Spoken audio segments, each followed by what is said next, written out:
I was walking quickly to get to Birdman, but right behind Birdman was Jim Jones. I'm walking mad quickly, but I ain't gonna lie to you. I think the way Jim seen it was like I'm walking up on him. I swear. Birdman, and I see Jim Jones. And I'm like, oh shit, Jim, what up? Now, Jim, what up back at me is a different type of what up. He's like, nigga, what up? And I'm like, whoa. I'm gonna give Jim his credit. Jim was the oldest YN in the building, but he was on YN timing. I'm gonna keep it a bean. I go over to say, yo, Jim, we gotta get up and we gotta go do the interview. That's what I'm like, we gotta go do the interview. I don't know if it's because Young Boy was on stage. Jim Jones turned to a YN on me. Jim Jones was like, yo, hold on, let me holler at you, man. Let me holler at you. Jim is like, yo, listen, man. I gotta talk to you. I'm like, all right, what up, what's good? He kept asking questions like, yo, do y'all think the shit y'all do online is cool? So I'm like, what are you talking about? I'm kind of confused, honestly. I'm legit confused. I didn't get too much info out of him, but he mentioned 6ix9ine. He said, whatever 6ix9ine. Then he's like, yo, y'all gotta know, yo, it ain't safe when niggas just playing with me like that. And I'm thinking about, I'm like, what the fuck, dude? So I kept trying to ask him, I said, what me and 6ix9ine gotta do with you? Or what I gotta do with if you and 6ix9ine got something? Rappers are the best that if they can't find the person they don't like, someone else inherits. So it's like Dave Free seeing me and Dave Free saying, yo, well, I'll never see Drake ever in life, so let me tell you why I'm mad at Drake. Okay, cool. I'm like, yo, is he mad at, like, how is he mad at 6ix9ine and coming at me? Y'all two were 9 Trey Bloods. I was never a 9 Trey Blood, and I don't want to be one. Ever since Jim Jones walked up on him, DJ Akademiks been moving like he's trying to get some kind of get back, even if you won't admit it. On his recent streams, Ak keeps calling Jim a bozo, even clowning him as some old NY 18-year resident, which caught everyone off guard. It's pretty clear Ak is still salty about getting checked at that NBA Youngboy show, especially since the people he pulled up with just stood around and watched when things got heated. From the outside, it looked like if Jim wanted to take things further that night in Brooklyn, nothing was stopping him. Folks online were joking, Ak, you were one wrong move away from having multiple Timberlands on your face, champ. And honestly, Ak looked embarrassed that none of his people stepped up. That's why the big question now is this. Is Ak even safe talking reckless about Jim when both of them live right there in Jersey? Ak's been online acting like he wants smoke for some reason, even after Jim already pressed him a month ago at that same Youngboy concert. Why is Ak still poking at someone who already confronting him in person? To me, it's obvious. Ak never got over that moment. It's still sitting heavy on him. You can hear it when he talks about it. He's trying to laugh it off, but the energy shook him.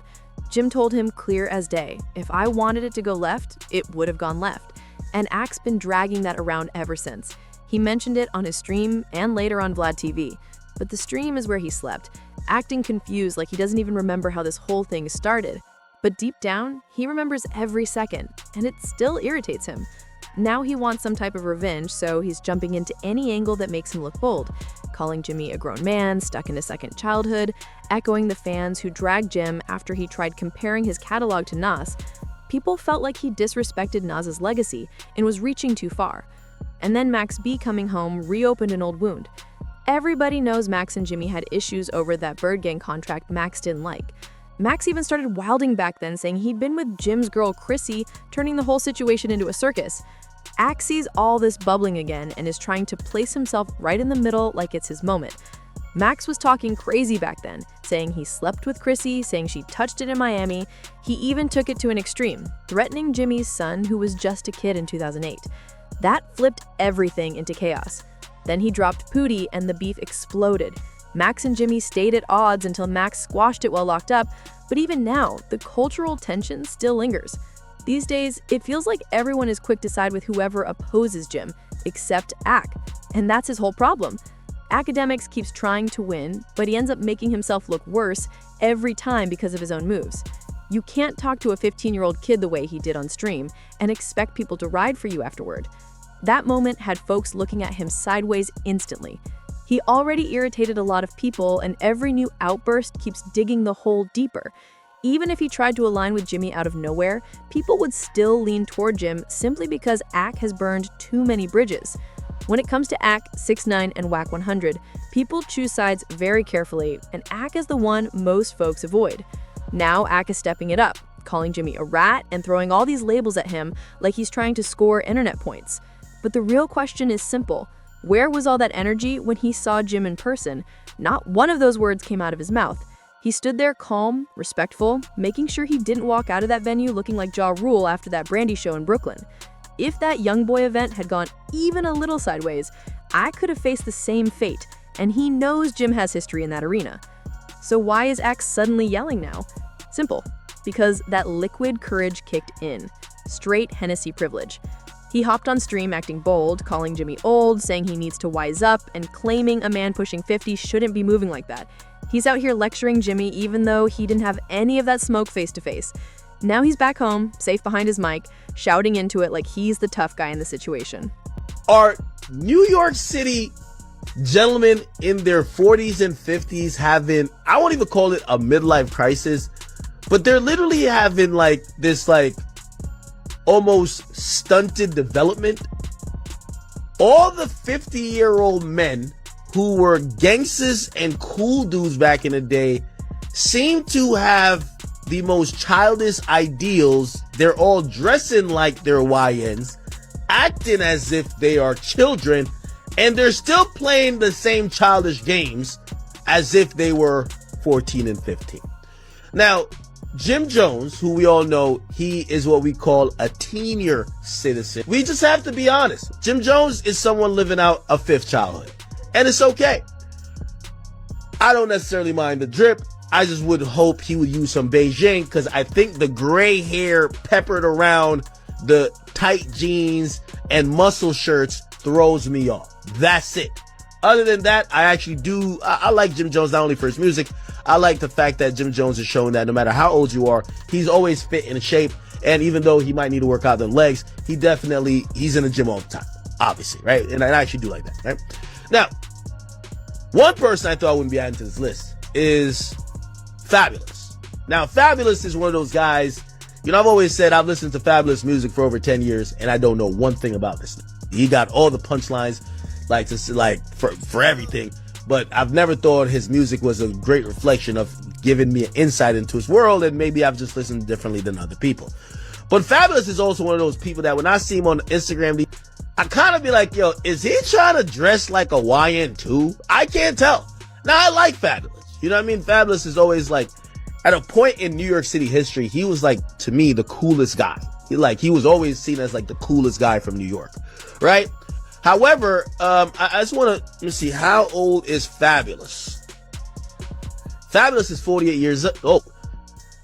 These days when I'm seeing Fabulous, by the way, there's nothing wrong with trying to dress well, but at certain points, I'm like, is Fab serious? I can't really tell. And I don't want to. Yeah, some fans are laughing at Ak's jokes, and the people who already don't like Jimmy are nodding along. But even they don't rock with Ak being the one saying it. That's Ak's entire problem. He keeps trying to win, but every attempt just makes him look like he's losing harder. He's trying to blend in with the anti-Jim crowd, and sure, plenty of people have been anti-Jim for years. After that whole True Life situation and the Rucker drama, some folks stopped taking Jim seriously. Things got messier when the RICO case blew up and that wiretap with Mel Matrix went viral. People jumped to conclusions, accusing Jim of things the call didn't even prove. The internet ran with it because they didn't understand the context. Then 6ix9ine popped up trying to label Jim a rat, making the narrative uglier. So with all these rumors floating around, Jim was already fed up. That's why he checked Ak as soon as he saw him. Jim was tired of hearing his name dragged, and Ak kept giving platforms to people talking reckless. Now Ak is shocked that Jim snapped back, but Ak is the one boosting these voices like he didn't know where this was headed. When someone finally fires back, Ak acts clueless. But that's not how it works. You can't play innocent while hosting the chaos. And now he wants to disrespect Jimmy, even though he wasn't saying any of this when they were inches apart. When Jim stepped to him, Ak was trying to cool things down so he could leave the Barclays Center without any kind of problem. He stayed respectful because he didn't want to leave that building bruised. That's the truth. But now that he's back home with Wi-Fi, He's calling Jim a bozo, calling him washed, acting like he's been that bold all along. If you really felt like that, why didn't you say it there, champ? He didn't feel safe enough to talk like that in person. That's why he's venting online. And the crazy part? Both of them live in New Jersey. Jim has a spot in Jersey, Ak has a spot in Jersey. They're not miles apart on opposite coasts. They could cross paths again anytime, and Ak knows this. That's why he keeps pretending he's just reacting, like that somehow shields him. But people see through that. If you keep posting messy clips, adding slick comments, and throwing disrespect around, you're part of the mess whether you admit it or not. Jimmy comes from a world where your words matter. Ak comes from a world where everything is content. That's the real conflict. Jimmy takes disrespect personally. Ak treats it like entertainment. But not everyone finds these situations funny. Now, Ak is confused why Jimmy keeps doubling back at him. But what did he expect? He's been calling Jimmy old, washed, lame, and everything else. And now he's pretending he doesn't get why Jimmy is heated. With both of them living in New Jersey, this isn't some imaginary Instagram beef. They could run into each other without warning. So Ak needs to figure out if he can stand on all this talk or if he'll fold the second Jimmy steps up again. Because if there's one thing about Jim, he doesn't do internet debates. He handles things in real life. And Ak forgets that every time he hits go live. Things can get really messy for Ak, especially after Meek Mill invited him to that Meek and Friends Fest in Philly. If Ak had actually shown up, it could have gone left, quick, because many people out there already don't vibe with him. It feels like Ak is stepping into something he doesn't fully grasp. He might be deeper in danger than he realizes.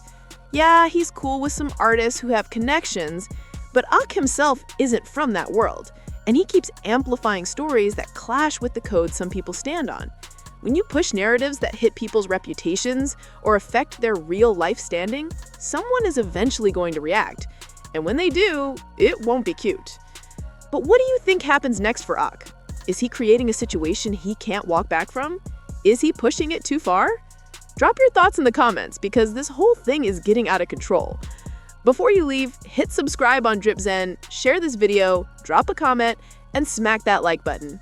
And if you want to help this video go crazy, hit the hype this video button. It's free for you, but it means everything on our end.